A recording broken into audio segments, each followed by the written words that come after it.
Direito em Mim, com Edilaine Deon. Sejam bem-vindos novamente ao podcast Direito em Mim. Eu sou Edilaine Deon e eu estou contando aqui com a presença da doutora Isabelle Matias, que veio tratar sobre regularização imobiliária. A doutora aqui hoje é presidente da Comissão de Direito Imobiliário da OAB Roraima e também especialista em Direito Administrativo. Olá, doutora. Olá. Seja muito bem-vinda. Obrigada, doutora Edilane. Prazer estar aqui e muito obrigada pelo convite. Eu tenho que confessar que a gente estava bem ansioso. Por quê? Porque é um tema que afeta aqui, acho que afeta o Brasil afora, mas Roraima tem uma problemática a respeito do nosso próprio histórico, né, de regularização. A gente tem muitos imóveis sem matrícula, muitas vezes, tem imóveis irregular, na verdade, né? Isso é uma problemática. Isso. Na verdade, né, vamos ampliar aqui um pouco. A política habitacional é um direito social, né, previsto na nossa Constituição. Como eu sempre gosto de dizer, assim como a saúde e a educação, o direito à habitação também é um direito social. E na região, principalmente, o Brasil inteiro, ele tem um déficit habitacional muito grande, mas principalmente nas regiões norte e nordeste, agravando ainda mais a região norte.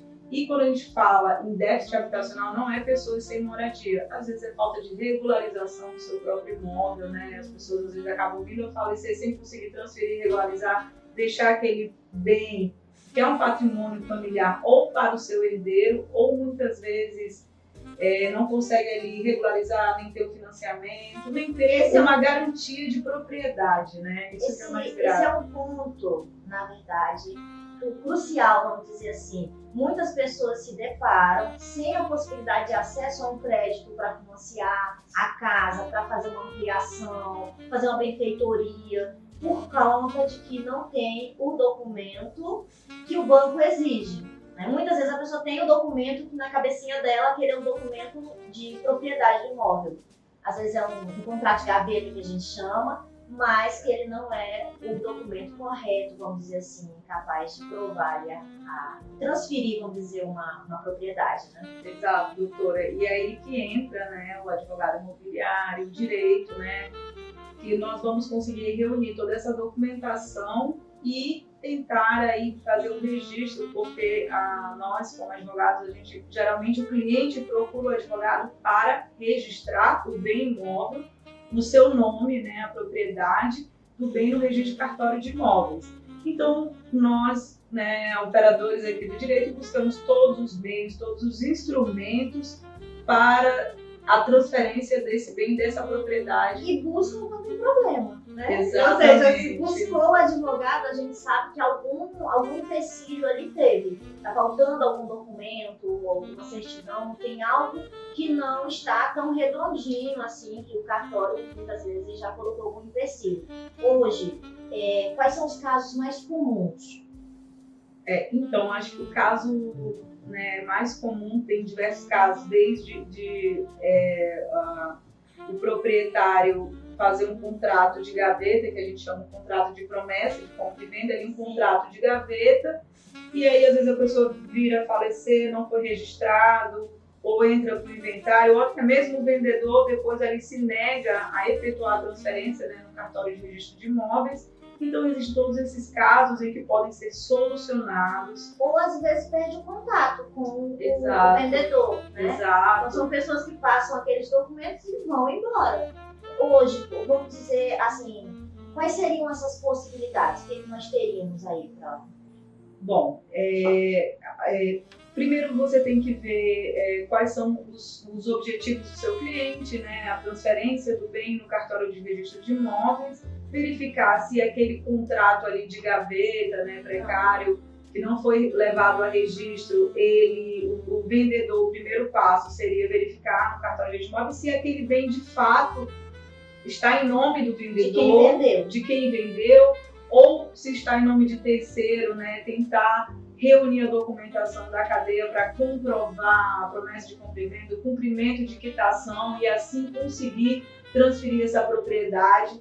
Então, assim, tem diversas maneiras, né, diversas possibilidades, mas aí eu vim trazer aqui, né, em discussão as duas principais hoje, que é a ação adjudicatória e uso capião, né, que é ali quando a gente não consegue reunir a documentação necessária, ali vamos para o uso capião, né, a depender de cada modalidade, de 5, 10, de 15 anos, se é área urbana, se é área rural. A doutora citou duas possibilidades jurídicas de regularização, vamos assim dizer. Né?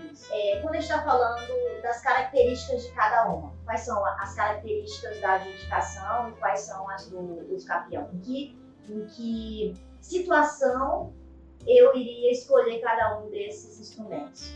Bom, a adjudicação compulsória, a legislação imobiliária evoluiu e hoje nós conseguimos, que antes era uma modalidade judicial, né, tinha que ter uma decisão judicial, hoje pode ser feita via administrativa, né, pela atualização da legislação por meio dos serviços de registros públicos. Então hoje abre-se um processo administrativo no próprio cartório, né, notorial, de registro de imóveis, e ali emite-se um título, uma titularidade em que aquela pessoa consegue, no cartório de imóveis, transferir o bem. Mas para isso, como você falou, tem que cumprir alguns requisitos, o que é verificar se o vendedor, né, que está ali naquele contrato de compra e venda de gaveta, ele é o real proprietário. Né, isso a gente verifica no registro de imóveis. No registro de imóveis.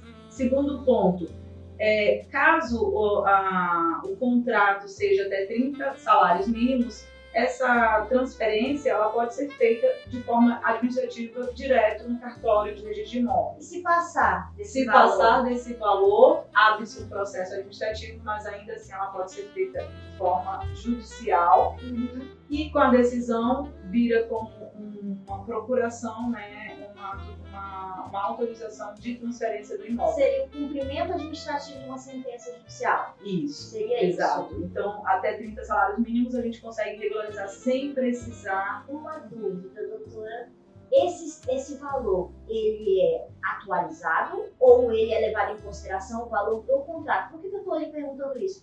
Porque é comum que essas buscas pelas regularizações elas não sejam de imediato.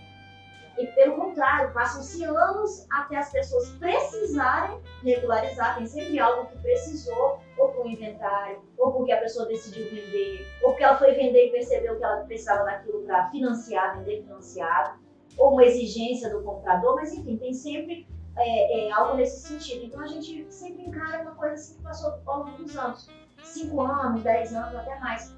É levado em consideração esse valor, o valor do contrato? O valor, né, a legislação prevê o valor de 30 salários mínimos, então a gente verifica o valor atual, né?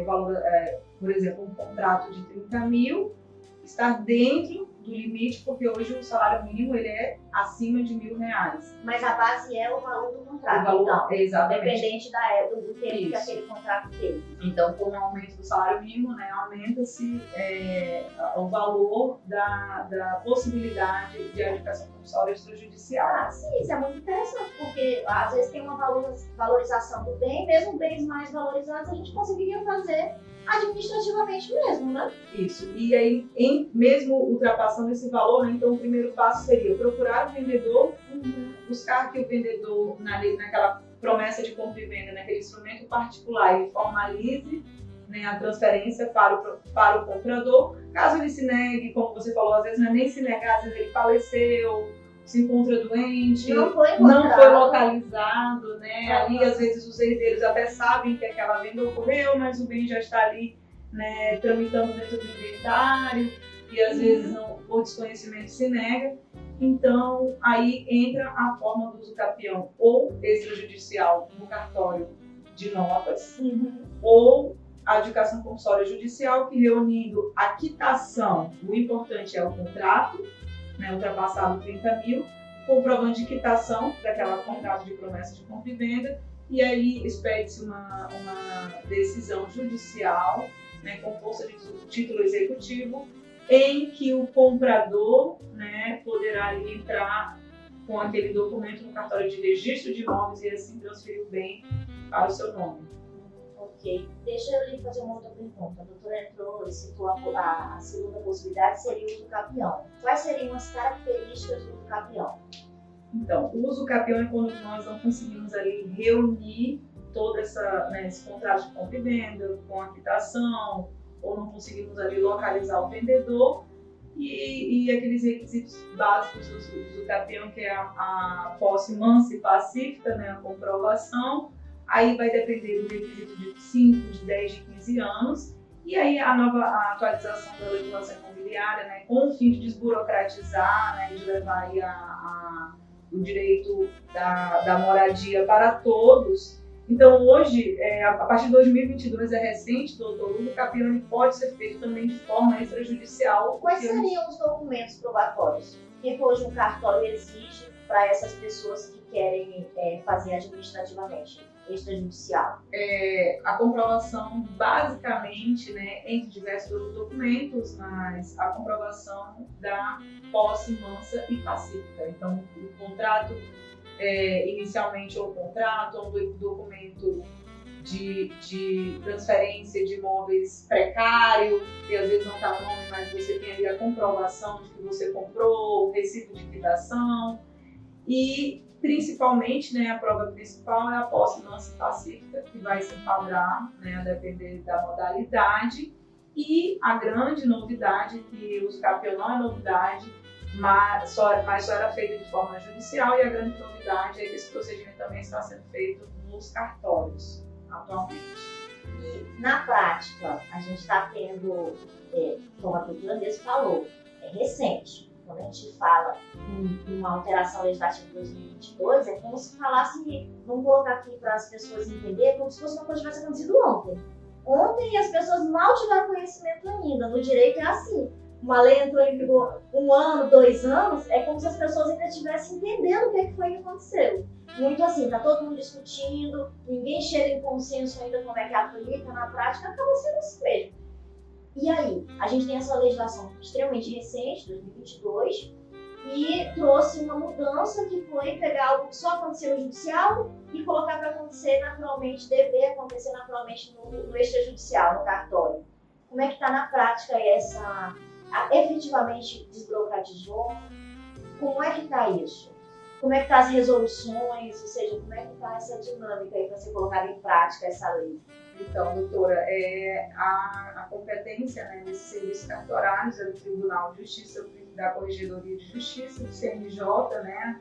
Então, eles próprios emitem, publicam seus provimentos, né, as normatizações e a forma de prestação dos serviços cartorários de notas e tabelião de notas no estado de Roraima. Cada um tem, né? Cada Tribunal de Justiça faz essa normatização dentro do seu estado. Então, o que nós buscamos é que sejam incluídos esses próprios provimentos, sejam também atualizados, porque quando eu falo que o serviço de cartórios é regido pelo tribunal, então eles só obedecem às suas próprias normas, né? Muitas vezes esses servidores ali, por falta até de conhecimento, deixam de aplicar essa normativa mais atualizada. E às vezes os advogados ali estudaram com toda a instrução, juntam toda a documentação do cliente e acabam levando uma negativa ali no cartório. Então é exatamente por isso que esses serviços precisam, né, ter uma orientação jurídica para que a pessoa possa buscar o seu direito, não ter a negativa e aí conseguir efetivar, transferir o seu imóvel, resolver o seu problema. Perfeito, então. Hoje se tem a doutora, hoje presidente da Comissão Imobiliária, a gente vê aí uma atuação da comissão buscando melhorar, né, contribuir para que essas normativas aconteçam, que elas sejam atualizadas e que essa lei seja aplicada administrativamente, porque eu também acho que é um papel, sim, nós, os advogados, contribuir para que isso aconteça, lutar para que o direito das pessoas, de uma forma geral e coletiva, que eles sejam simplificados, né? Eu acredito que hoje o objetivo é esse, né, também, do mundo jurídico, de tudo.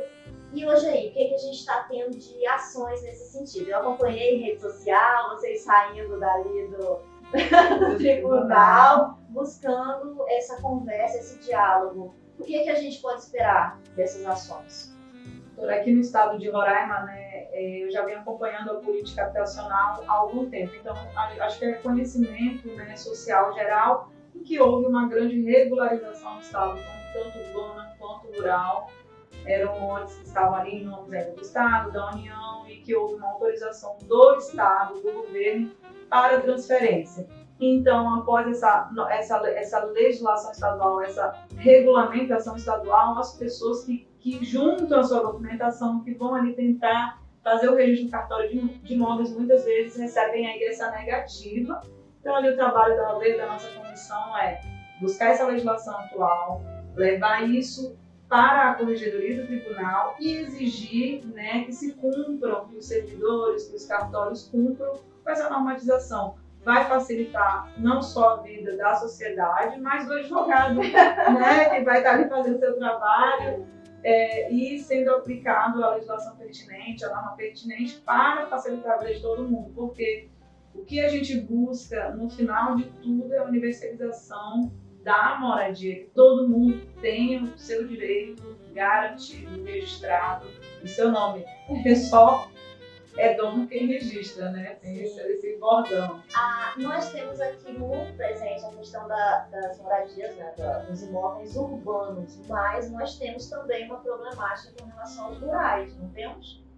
Sim, agora está tendo uma grande regularização rural, né? Uma grande facilidade, tanto com a legislação que avançou, né, nos registros públicos, como com o cadastro ambiental rural, o CAR, né, que foi criado também, vamos dizer assim, nos últimos 5 anos, então é bem recente, acho que foi 2015.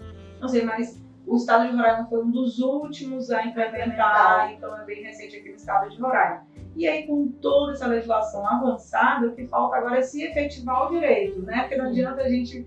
Da aplicabilidade. A aplicabilidade da norma. Sim. E aí, o que você falou, de fato, é um grande trabalho para os cartórios, para a sociedade, para nós advogados, efetivar esse trabalho, esse direito.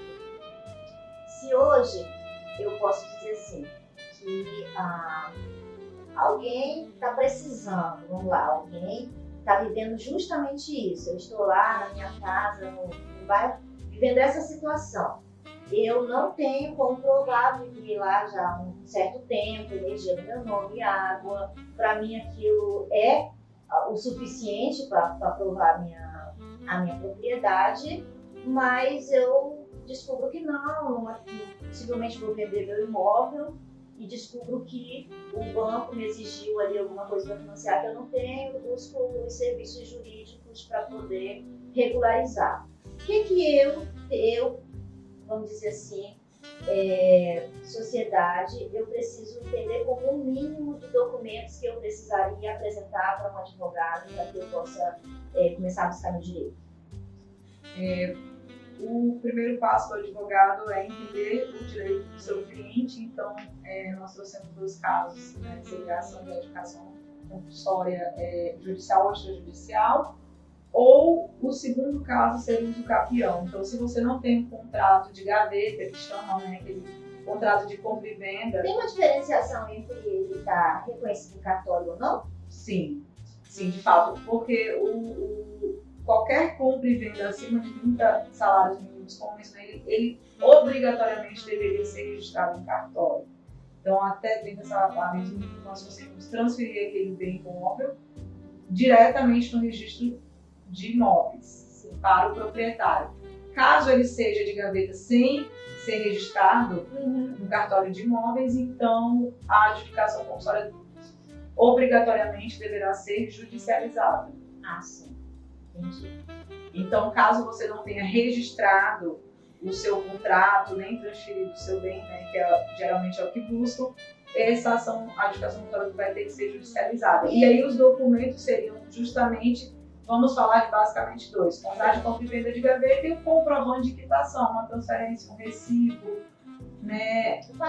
O pagamento, isso. E às vezes o vendedor lá que consta no registro de imóveis, que vendeu, né, fez aquele contrato de gaveta, e aí para um terceiro, e esse terceiro vendeu para o seu cliente, por exemplo, já tem ali uma cadeia maior, então o que você pode fazer? Verificar a comprovação da quitação do contrato de compra e venda entre a pessoa que você comprou, né, a sua quitação do imóvel, e entrar com a ação de adjudicação contra aquele nome, aquela pessoa que consta lá no registro de imóveis. Fala assim, olha, você vendeu esse imóvel para terceiros e eu comprei, aqui está o comprovante de quitação, então, com base nisso, entrando com ação contra o proprietário que consta registrado, conseguimos ali para o seu cliente, mesmo ele tendo comprado um bem ali de um terceiro que interviu no meio dessa negociação, com a ação adjudicação a gente consegue transferir o imóvel. Acaba sendo uma ação interessante, porque se a gente vai ver que tá certo, né, claro, tem toda uma questão de provar o pagamento.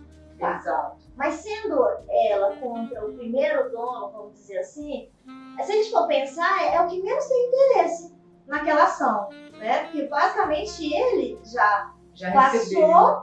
E muitos negócios jurídicos já passaram depois dele, ou seja, é o que mais está distanciado de uma possível lead mais próxima, né? Assim, algum questionamento, por exemplo, contra o último contrato, a última venda, a última negociação. Ele é o que menos tem interesse. Basicamente, ele não tem nem conhecimento, né? Só que o nome dele está lá no cartório de imóveis como proprietário registrado, proprietário do imóvel. Então, esses contratos, né, que chamamos de precário, acaba atingindo ele ali, porque no final de tudo ele é o verdadeiro dono, o proprietário. Vamos explorar, doutora, aproveitar que a senhora está aqui, não vem todo dia, né? Vamos explorar, estamos aqui para isso. Olha, vamos inverter essa situação. Aqui a gente está falando, claro, e é natural. Quem compra é a pessoa que, em tese, tem que ter o interesse de buscar aquela regularização, o seu bem. Mas e se eu for um vendedor? E as pessoas que compraram não fizeram essas transferências e de repente eu me vejo com esses bens ainda no meu nome. E é lá gerando IPTU, gerando débito, gerando imposto, porque tem, né, toda essa situação. Como proceder? Do lado do vendedor, no caso, né? Então, ele pode entrar também com ação de omissão de posse, né? Falar, olha, esse bem registrado, ele foi vendido, existem débitos, e eu quero o bem de volta para quitar os débitos, ou caso ele não quite os débitos, eu vou pegar o bem de volta, se for um financiamento. Então, existem outros instrumentos que vão ali proteger, no caso, aquele vendedor. Mas também existe toda uma questão, né, jurídica e protetiva. O vendedor, né, no caso, o papel número 1 dele faz um contrato de compra e venda de gaveta, que chamamos aí ao cartório, e ele mesmo fazer essa transferência. Então, é uma obrigação dele.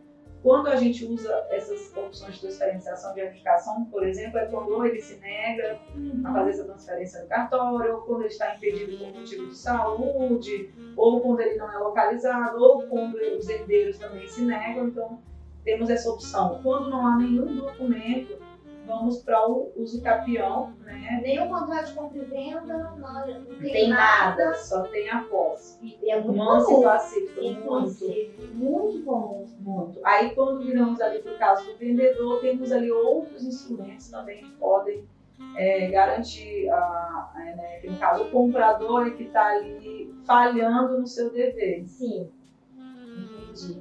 Nossa, bem complexo, né? Assim, e se a gente for olhar como afeta a sociedade.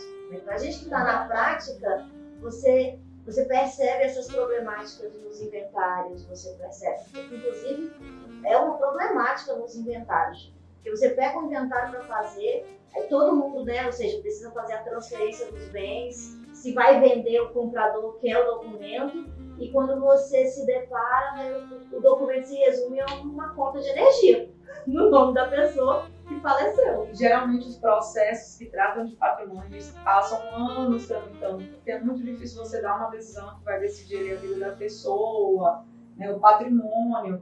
Então tem que ter uma instrução probatória, né? E aí você fica ali com aqueles inventários se arrastando há anos, aí vem alguém que comprou, promitente comprador vai e entra dentro do inventário, contestando um bem que foi comprado, que foi quitado. Então, até como eu falei, tem tantos instrumentos, inclusive essa forma extrajudicial, ela visa ali não atrapalhar o trâmite dos inventários, fazer com que essas ações, né, tramitem de forma mais célere, e os advogados aí que puderem analisar toda essa documentação do seu cliente e entrar na forma extrajudicial, na via administrativa, com certeza vai desafogar aí o judiciário essas ações.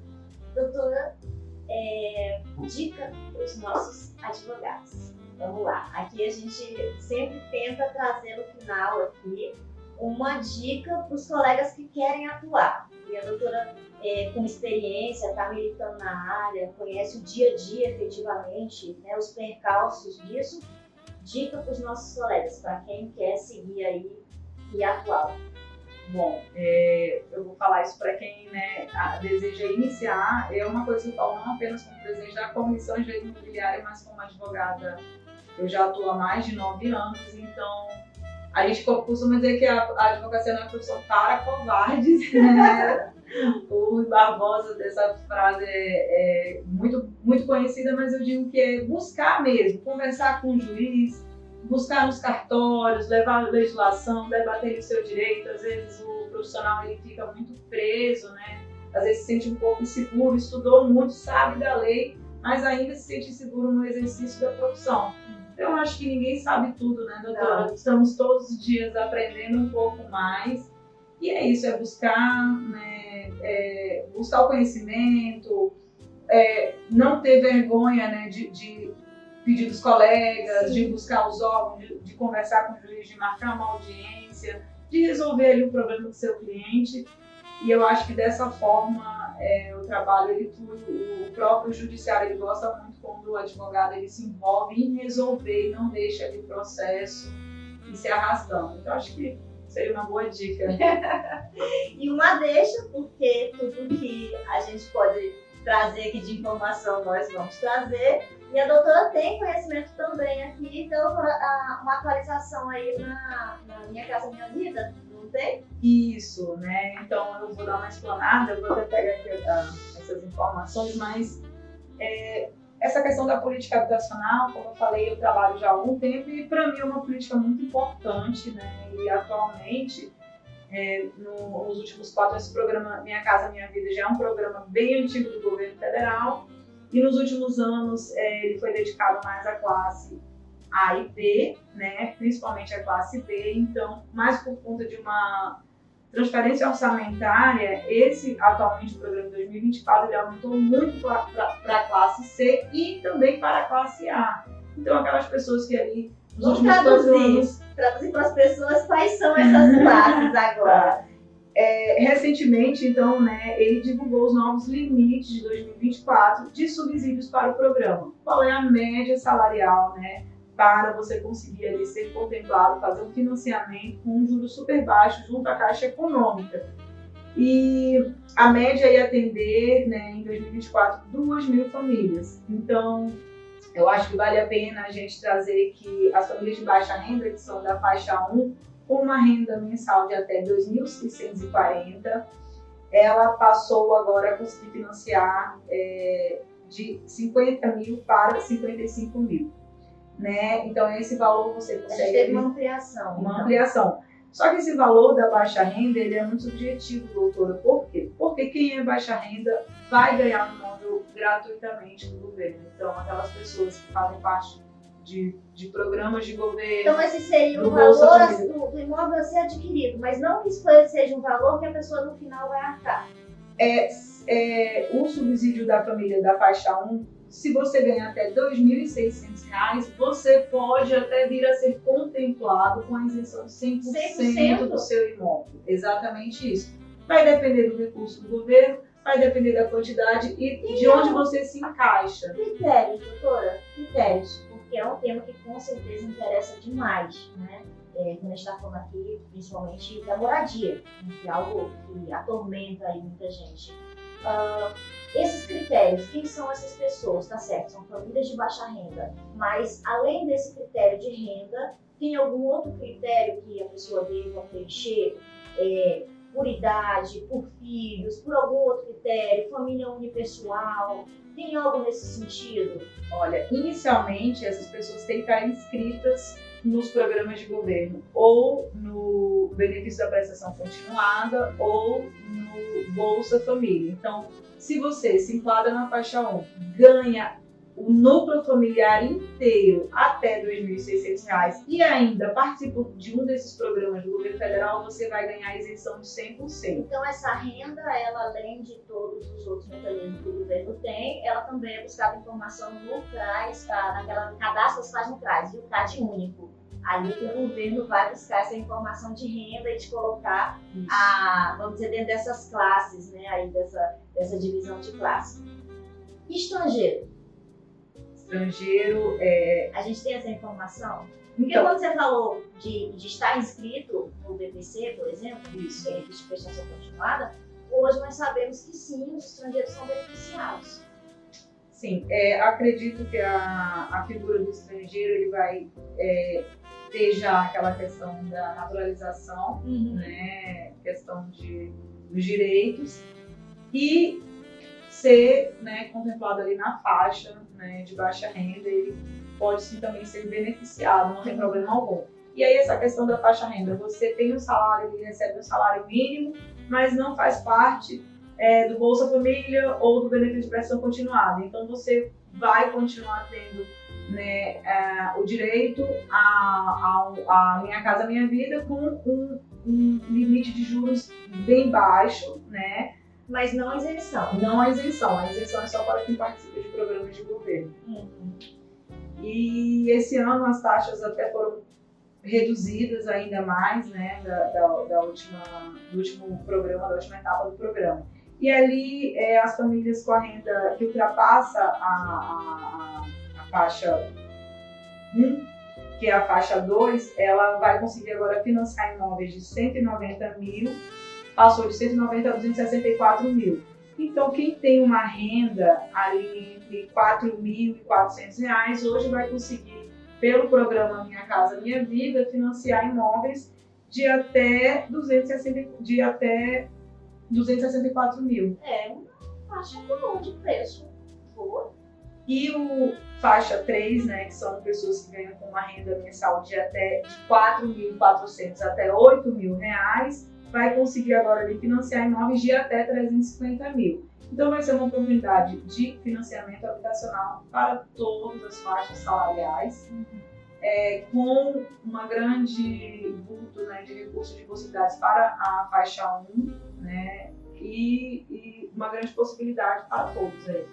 Doutora, obrigada pelas informações, obrigada pelo esclarecimento. O objetivo aqui é levar realmente informação de uma forma clara, né? Tentar levar uma informação mais facilitada para a população, para a sociedade, e uma informação que possa ser confiável, porque hoje a internet não é exatamente um lugar confiável de informações. Então, o objetivo aqui é vir buscar no conhecimento jurídico com os profissionais do direito, que é quem realmente estão habilitados para passar a informação, uma informação clara, precisa e confiável, tá?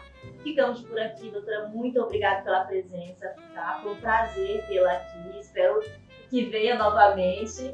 Obrigada, o prazer é meu. E só para finalizar, as pessoas que, né, querem participar aí do programa de financiamento, as inscrições são feitas na prefeitura, tá? Então, aí, toda a sua documentação, busquem as orientações do que precisa para se inscrever no programa. Qual o local exatamente? Eu acredito que na Secretaria Municipal, eu já até entrei no site da Prefeitura e verifiquei, mas assim, as inscrições elas podem ser feitas no site da Prefeitura e o Estado também faz, tá? Mas a obrigação é das Prefeituras.